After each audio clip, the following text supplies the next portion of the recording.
Oi pessoal, estamos aqui hoje de novo, né? Nós vamos falar com o Fábio, né, sobre ansiedade. Nos fala um pouquinho de ti, Fábio. Então tá, olá pessoal, o meu nome é Fábio Bottari, eu sou psicólogo, tenho especialização em psicologia clínica, formação em aplicações do Mindfulness na prática clínica e atualmente realizo especialização em psicoterapia sistêmica com indivíduos, famílias e casais. Eu também trabalho, além do consultório, eu já tive experiências, né, em trabalho com escolas, né, com crianças, adolescentes.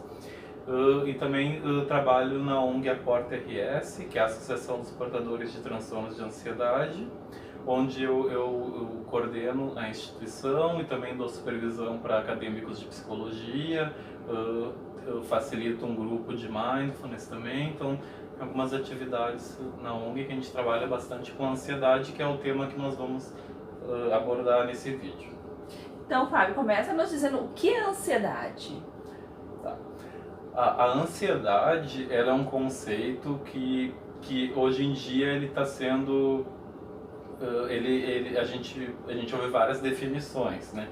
Se a gente for conversar assim com pessoas, né, coloquialmente, é tido a ansiedade como uma expectativa positiva, né? Quer dizer assim, o que a gente ouve as pessoas falando de ansiedade? Vamos supor, a pessoa vai fazer uma viagem, daí ela tá com muita vontade que essa viagem chegue logo. E às vezes a pessoa diz que ela tá ansiosa para que a viagem chegue, não é? Que é um pouco de euforia, né, de expectativa para a viagem. Que é uma expectativa boa, né? De maneira coloquial, a ansiedade é entendida dessa forma, né? Quer dizer, as pessoas dizem que isso é ansiedade, mas assim, no meio científico, né, no pessoal da área da saúde, a gente tem uma outra definição de ansiedade, tá? A definição mais científica de ansiedade diz que a ansiedade é o estado de preparação do corpo frente a ameaças, tá? A gente tem a emoção medo, que é uma emoção básica, não é? Uma das emoções que a gente tem desde muito pequeno e que todo mundo tem em algum momento que outro, é uma emoção muito comum, tá? Só que a ansiedade ela não é somente o medo. A ansiedade é quando o corpo está num estado de alerta, tá? Frente a alguma ameaça, e é um alerta não só emocional, quer dizer, a pessoa ansiosa ela se sente preocupada, ela se sente com medo, ela tem uma visão pessimista, não é? A ansiedade, além desses âmbitos mais emocionais mesmo e cognitivos, quer dizer, de pensamento, a ansiedade também mexe com o corpo da pessoa, trazendo sintomas físicos, como por exemplo o tremor, né, a sensação de suar frio, às vezes suar nas mãos, né, tontura, a respiração mais curta, o coração batendo forte, palpitação, às vezes até desmaios mesmo, o desconforto intestinal também é muito comum como sintoma de ansiedade. Então, quer dizer, a ansiedade é uma reação emocional, cognitiva e física. Ou seja, não fica só na cabeça, no cérebro, ela fica no corpo inteiro. Não fica, não é exatamente, ela vai para o corpo inteiro e às vezes os sintomas físicos, esses sinais físicos, eles fazem com que os sinais emocionais fiquem mais intensos. Quer dizer, se a pessoa começa a ficar preocupada e ela vê que o coração dela está batendo forte, ela está trêmula, essa percepção a respeito dos seus sinais físicos pode fazer com que ela constate: eu estou nervoso, daí fique mais ansioso ainda, entende? Então uma coisa acaba puxando a outra, assim, não é? É importante a gente dizer, né, que teve um momento na história humana em que esse estado de alerta persistente sempre era necessário, quando a gente não morava em casas, quando a gente morava ao relento, né, quando a gente estava o tempo inteiro perigando, né, sobre as questões do meio, ataque de animais, tempestades. Hoje nós temos uma vida um pouco bem mais confortável, muito mais confortável. A maioria das pessoas mora em casa, a gente está com uma segurança relativamente boa, né? Lógico, se a gente for ver algumas coisas na rua, lógico, a gente tem algumas situações bem complicadas, mas não aquela questão de estar ansioso vendo TV, ou às vezes lendo um livro, ou lavando louça com um nível de ansiedade lá em cima. Pois é. Uhum. É. Isso aí. A ansiedade ela teve sua função, né? Mas hoje em dia, a gente não tendo os mesmos perigos que existiam nos primórdios da humanidade, né? Quer dizer, os perigos são outros, talvez menos intensos, não é? Mas os perigos são outros, mas esse alerta ele continua sendo disparado, só que hoje em dia, muito mais em situações em que não existe uma ameaça tão concreta assim. Não é?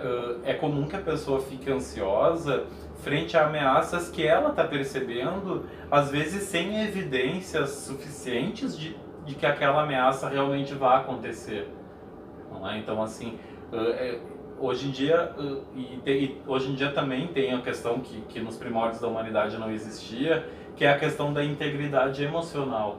Não é? Quer dizer assim, quando a ansiedade surgiu, não é, junto com o ser humano, né, que o ser humano surgiu, os perigos eram muito mais físicos, não é? Sim. Quer dizer, os predadores, as catástrofes naturais, não é? As condições do ambiente. Então, assim, só que hoje em dia eu tenho observado que muitos pacientes trazem bastante a questão da integridade emocional. Quer dizer, se eu falar alguma coisa errada na apresentação de trabalho na faculdade, as pessoas vão rir de mim, as pessoas vão achar que eu sou burro, não é? Então, assim, hoje em dia eu tenho observado que os pacientes trazem muito essa questão da ameaça à integridade emocional também, não é? Sim, a preocupação de como ser visto pelo outro, né? Que é uma coisa que aparece na questão da faculdade, da apresentação, né? Que aparece na questão de condição com concurso público, que é numa situação de prova, às vezes na necessidade permanente de estar checando sua rede social, porque afinal de contas o outro me passou uma mensagem, como é que ele vai ver se eu não atender prontamente? Essa necessidade está sendo aceita pela outra pessoa integralmente. Exatamente. Isso é bem comum. Muitas pessoas têm o medo de não ser aceitos, não é? E isso faz com que a pessoa já fique, de certa forma, já conclua que não vai ser aceito, né? Ou quase isso, assim, ela tem quase 100% de certeza que ela não vai ser aceita, e esse medo faz com que ela já comece a se preparar de certa forma, tá ficando ansiosa, né? A pessoa ficando ansiosa, né? Ela já começa a ficar ansiosa, que seria como uma preparação para lidar com essa ameaça, só que não prepara nada, né, gente? Não prepara nada, quer dizer, uma pessoa, por exemplo, com medo de não ser aceito, ela vai ficar ansiosa com isso, e de repente, às vezes não vai ir nesse encontro, não é? Porque tem medo de que a outra pessoa não vai aceitar, não vai nesse encontro. Ou vai ficar se policiando o tempo inteiro. Ou vai ficar se policiando o tempo inteiro, dela fica estranha frente a outra pessoa, porque a outra pessoa vê que não tá natural, e daí não gosta mesmo, daí confirma cada vez mais, viu só. Então, assim, geralmente a pessoa usa estratégias, não é, para ansiedade, para várias outras questões, que acabam trazendo mais ainda daquilo que ela tá querendo evitar, não é? Então, assim, a ansiedade ela tem esse poder de não mobilizar para a proteção, não é? Que essa seria a função biológica da ansiedade, como a gente falou, a respeito dos primórdios da humanidade, não era proteger o ser humano. Era luta e fuga. Exatamente, a proteção através desses mecanismos de luta ou fuga. Exemplo, frente a um predador, ou eu luto com ele, não é? Ou se eu sentir que ele tem o dente muito grande, ele é muito maior do que eu, então eu fujo desse predador, não é? Só que também a gente tem observado que tem um outro mecanismo também, né? Além dos mecanismos de luta ou fuga, também tem o mecanismo da paralisia, não é? Que às vezes a gente observa em relatos de assalto que é comum, assim, a pessoa simplesmente ela congela e fica ali, não reage, fica sem reagir, que às vezes também acaba sendo um mecanismo que a pessoa usa, não é? Só que na verdade acaba não ajudando a pessoa. É um mecanismo que não usa, por exemplo, esse de luta ou fuga, né? Eu vi um predador, eu vou e saio correndo dele. A ansiedade hoje em dia ela está mobilizando o ser humano para ficar no seu mesmo lugar, no seu mesmo estado e não mobilizando para se proteger, sabe? A ansiedade ela mobiliza para a pessoa ficar congelada naquele lugar, e o fato de ela lidar com as situações de uma maneira nervosa, de uma maneira tensa, ou evitando situações, façam que confirme cada vez mais essa ansiedade para ela. Não é como eu comentei, assim, não é, Paula? Por exemplo, uma pessoa que tem um encontro romântico, vamos supor, e tem medo de não ser aceita, ela vai nervosa para esse encontro. Ela não vai estar sendo natural, ela não vai estar aproveitando o encontro, e desse sentido, e nesse cenário, ela pode passar uma impressão negativa para outra pessoa, a outra pessoa nunca mais procurar e para ela confirmar, viu só, não fui aprovado, não gostei de mim. Uma pessoa, por exemplo, que está ansiosa frente a uma prova, não é? A pessoa, por mais que ela estude, ela pode, por ela estar com ansiedade em um nível muito grande e ela não consegue manejar, quando chega no momento da prova, ela fica muito nervosa, dá um branco, ela esquece tudo. E daí isso faz fazer com que na prova seguinte ela fique com mais medo ainda, porque ela já esqueceu tudo na prova anterior. Então acaba sendo um ciclo negativo que a pessoa vai ficando nele e sozinho para sair é muito difícil, assim. Que bom que hoje em dia a gente tem tantos tratamentos, assim, tantas abordagens terapêuticas para tratar a ansiedade, não é? Que é bem importante, justamente por isso, porque a pessoa fica nesse ciclo e que traz cada vez mais ansiedade, não é? Quer dizer, a forma como ela lida com a ansiedade traz mais ansiedade e fica quase impossível sair. Sim. Aí que entra a questão dos diversos transtornos de ansiedade, né? Exatamente. Podemos dizer quais são? Explicar os transtornos de ansiedade mais comuns, não é? Que a gente observa mais no consultório, assim. O que são transtornos de ansiedade? Né? A gente já explicou que a ansiedade é essa reação emocional frente a ameaças, né? Esse estado de preparação do corpo frente a essas ameaças. Tá? O transtorno de ansiedade, ele é uma forma que a ansiedade toma, tá? Quer dizer, a pessoa ela pode ter só sintomas de ansiedade, não é? E ok, nunca ter um transtorno de ansiedade. Né? Ela vai ter só algumas características de ansiedade. Mas tem pessoas que a ansiedade começa a ficar muito intensa e acaba tomando determinada forma, né? Então, cada transtorno de ansiedade é uma forma de manifestação da ansiedade, tá? O transtorno de ansiedade que a gente mais observa no consultório é o transtorno de pânico, tá? Embora, estatisticamente, o transtorno de ansiedade mais comum seria a fobia específica. Sim. Né? Estatisticamente, mas assim... bom, explicando então, o que é a fobia específica? A fobia específica é medo de algum objeto ou contexto específico. Medo de altura? Não. Sim, exatamente, mas não é medo só, é um medo muito... A fobia, ela é um medo muito, muito intenso. Aquele que impossibilita a pessoa de vivenciar aquela situação. Isso, exatamente, tipo, faz com que ela tenho evite. medo de altura, não vou passar por cima de uma passarela porque é alta. Isso, daí usa tenho o mecanismo medo de aranha, fuga, né? Não vou entrar numa sala Isso. porque lá tem uma aranha, mesmo ser de tamanho minúsculo. Exatamente. Que estimula a pessoa a usar aquele mecanismo de fuga, né? Tem a passarela, não passo, né? Eu fujo, quer dizer, evito, né? Ou seja, tem prejuízo na vida social. Tem prejuízo na vida social, exatamente, assim. Então, assim, medo de cachorro, né? Medo de aranha, como citou, quer dizer, de animais é muito comum.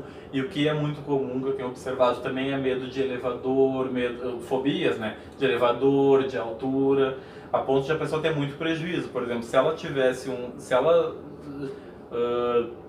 tem uma proposta de emprego muito boa num lugar que fica, sei lá, no 20º andar, ela pensar, bom, eu não uso elevador, né? Então eu vou ter que subir e descer de escada todo dia. Bom, não vou pegar esse emprego, né? Eu não vou aceitar esse emprego. Ou a pessoa aceita o emprego, mas daí passa pela situação de ter que subir todos os dias. Sobe e desce escada. Aí pode dizer que é por uma questão, para manter a atividade física, alguma coisa, mas na verdade muitas pessoas usam essa racionalização, né, para se conhecer. Não, é para saúde, é bom para se proteger, às vezes, das outras pessoas, para não ter que admitir, eu tenho fobia de elevador, tá?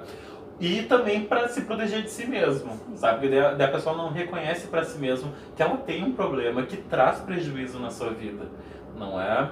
Só que assim, geralmente a fobia específica, a pessoa consegue organizar a sua vida para que ela não entre em contato com aquele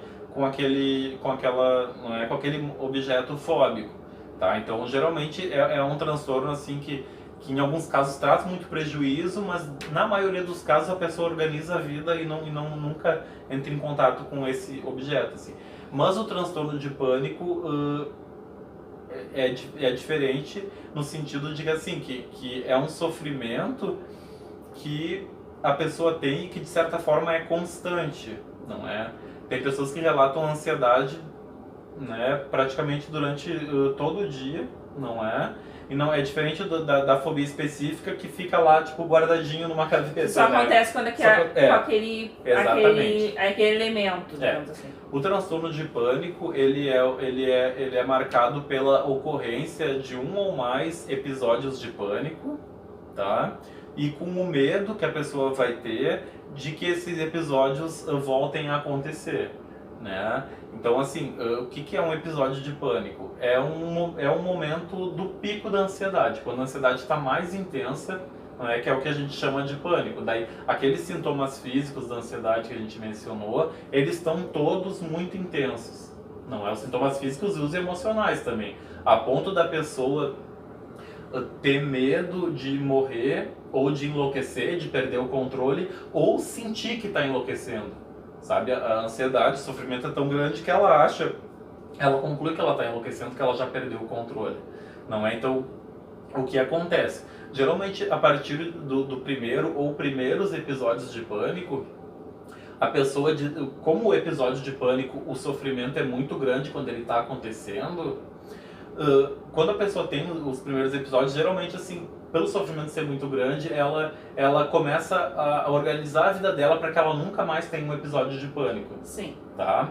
Vamos supor, se a pessoa tava num dia assim, tava mais ansiosa num determinado dia, de repente ela correu para pegar o ônibus estava chegando na parada, ela foi lá, teve que correr para não perder o ônibus, daí chegou ofegante no ônibus, entrou no ônibus, o ônibus estava tudo abafado, estava lotado, sem circulação de ar, e a pessoa chegando ofegante, de repente aquilo fez ela se sentir sufocada e ela teve um episódio de pânico, tá? Um exemplo, essa pessoa pode ser uma pessoa que vai evitar pegar o ônibus. Sim. Né? Porque assim, ela vai ficar com aquele registro. Tá, mas eu peguei um ônibus aquele dia e tive um episódio de pânico. Tá, mas e se eu pegar o ônibus e de repente, mesmo que não esteja lotado quando eu subo, mas se começar a subir um monte de gente e ficar lá e eu ter um episódio, e eu ter aquele ataque lá, aquele episódio de pânico e não conseguir sair de lá? E se eu morrer lá por não conseguir sair? Né? Porque o medo da pessoa é morrer, né? Que a ansiedade vai subir até o ponto de, né, matar a pessoa.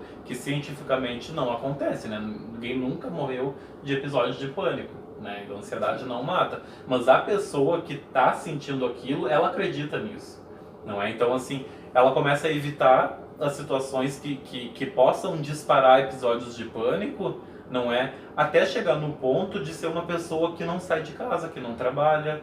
Não é porque ela tem medo de sair de casa e ter um episódio de pânico, tá? Que hoje em dia o transtorno de pânico é um dos transtornos mais comuns, assim, uma grande procura de pacientes no consultório aqui e na ONG acabam procurando por episódio de pânico, assim. Sim. Não é? Muito preocupante, né? Que se prejudica total a vida da pessoa. Sim. Com certeza. Tem pessoas que acabam não chegando nesse nível tão grave, assim. Mas ainda assim tem um prejuízo muito grande, né? Sim. Porque é um transtorno, né, que traz bastante sofrimentos, não é? Um outro transtorno de ansiedade bem comum também, que aparece aqui no consultório, é a questão o transtorno da ansiedade social, que antes era chamado fobia social, tá? Que o transtorno de ansiedade social é uma pessoa que não tem simplesmente timidez, né? Ela tem um medo muito grande de qualquer situação que envolva exposição social, né, que ela vai ter que se expor, né, e ela tem medo dessas situações porque ela acha que ela vai ser avaliada negativamente, né, ela tem medo de ser avaliada negativamente. Por exemplo, ela precisa apresentar um trabalho na faculdade, não é? É uma pessoa que vai ter medo de falar em público, porque ela vai ter medo que, de repente, as pessoas não vão gostar do que ela vai falar, que vão achar que ela falou uma besteira, de repente o professor vai corrigir essa pessoa por um erro que ela falou no trabalho, e tudo isso é muito ansiogênico, não é, para a pessoa, né? Então, assim, é uma pessoa que daí acaba ficando um pouco mais tímida, né? Ela acaba ficando mais retraída, mais tímida, porque sempre que ela vai se expor, ela tem medo de ser avaliada negativamente, de ser criticada. Então, é uma pessoa que vai se fechando um pouco mais. Assim, às vezes é uma pessoa que já era tímida e daí acaba desenvolvendo essa ansiedade social, Sim. né? E que também é um transtorno bem incapacitante, a ponto de pessoas desistirem de empregos porque precisam, depende do emprego, conduzir uma reunião de equipe. Né? Daqui a pouco não vou nem na entrevista de emprego. Pois é, que já vê lá, ah não, ó, tem que dar treinamento, tem que conduzir reunião nesse emprego, ah, já nem vou, né? Então, assim, é uma pessoa que às vezes acaba não apresentando trabalhos na faculdade ou escola mesmo, acaba não apresentando trabalhos ou até desistindo dos estudos para fugir dessas exposições, não é? E às vezes até também relacionamentos. É uma pessoa assim que quer ter um relacionamento de namoro, um casamento, mas acaba não conseguindo se abrir para outra pessoa pelo medo da crítica, daí acaba novas relações. Acaba ficando fechada para novas relações, assim. Não é? Vamos falar um pouquinho sobre tratamento? Sim. O tratamento para ansiedade, assim, na maioria dos casos, assim, a terapia, somente a terapia acaba tendo bons resultados. Para casos mais intensos, né, que a pessoa tem uma ansiedade muito intensa, que ela sozinha é difícil controlar, que na terapia a gente ensina técnicas de manejo de ansiedade, não é? Técnicas de respiração, técnicas de relaxamento, tá? E também vários outros pontos que a gente trabalha assim, né, na vida da pessoa, quer dizer assim, às vezes é estimulando a pessoa para fazer atividade física, né, que também é um coadjuvante bem importante no tratamento da ansiedade, não é? Uma alimentação saudável. Então, assim, na verdade, o tratamento, né, seria bem amplo, né, porque tem vários pontos na vida da pessoa que às vezes precisam ser mudados para a pessoa ter menos ansiedade, não é? Mas basicamente de tratamento mesmo, a terapia ela acaba tendo bons resultados. Casos mais intensos, a gente acaba encaminhando para um psiquiatra, não é? Porque às vezes quando a ansiedade está muito intensa, a pessoa não consegue controlar sozinha, então ela precisa da ajuda de um medicamento para ajudar essa ansiedade a ser controlada, não é? E para que esses enfrentamentos que a pessoa precisa fazer, não é? Para superar a ansiedade ela consiga fazer. Esses enfrentamentos que eu digo, por exemplo, se a pessoa tem medo de falar em público, a gente vai trabalhar para que aos poucos ela vá falando, vá se expondo. Não, então, assim, às vezes, para muitas pessoas, a medicação ajuda nisso, nesses enfrentamentos. Ou, por exemplo, esse exemplo que eu inventei da pessoa que teve um ataque de pânico no ônibus. Por exemplo, de repente, assim, a primeira vez que ela vai pegar o ônibus depois de muito tempo, sabe? Fazer esses enfrentamentos, assim. Quando ela for apresentar um trabalho na faculdade, quando ela for fazer a prova do concurso. Às vezes, para esses enfrentamentos, assim, é importante a pessoa estar medicada, não é? Sim, isso tudo visando a melhoria de qualidade de vida daquele sujeito, porque esse nível de ansiedade, eles prejudicam a qualidade de vida, né? E é extremamente prejudicial socialmente e da pessoa com ela mesma. Sim, com certeza. Então, Fábio, a gente vai ficando por aqui hoje, né? Muito obrigada. Obrigado pelo convite também, Paulo. Aí eu vou te convidar outras vezes para outras coisas. Ótimo, estou à disposição. Então tá, pessoal. Muito obrigada.